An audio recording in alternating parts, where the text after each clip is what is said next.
In 1975, there was a house on Millstone Lane that everyone avoided. Not because it was haunted, people didn't believe in that anymore, but because something about it felt wrong. It had been abandoned for nearly 50 years. The windows were always dirty, the paint peeling. The grass never grew around it, except for one window, on the third floor. That one was always clean, almost too clean, like someone polished it from the inside. Eli, a photography student, thought the house was perfect for a project he was working on, urban decay. He ignored the warnings from locals. "It's just a story," he told himself, and broke in just before sunset. The house groaned like it remembered being alive. He wandered through the lower floors, snapping photos of mold-covered walls, crumbling furniture, and water-stained ceilings.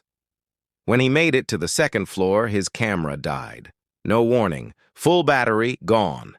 He pulled out his phone instead. That's when he heard it. A knock. Not from the front door, from above. He froze. Another knock. 3 slow taps. From the third floor. Telling himself it was an animal or wind, Eli climbed the stairs. The air grew colder with each step. The hallway at the top was pitch black, except for the faint gray light leaking from the clean window. He stepped into the room. There was no furniture, just a chair in front of the window and a mirror leaning against the opposite wall. The glass reflected the street, but when Eli looked out the real window, there was no one.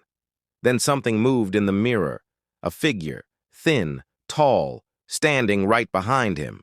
He spun around. Nothing. When he looked back, the mirror showed him alone. But now, the chair was facing him. He didn't hear it turn. Panicking, Eli turned to leave, but the door slammed shut.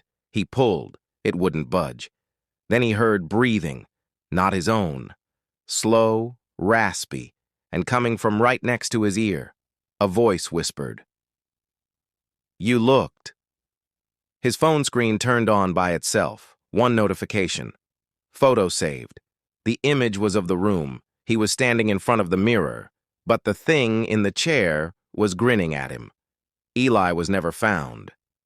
The next person to break into the house claimed to find the room untouched, except now there were 2 chairs, and both were facing the window. Like and subscribe for part 2.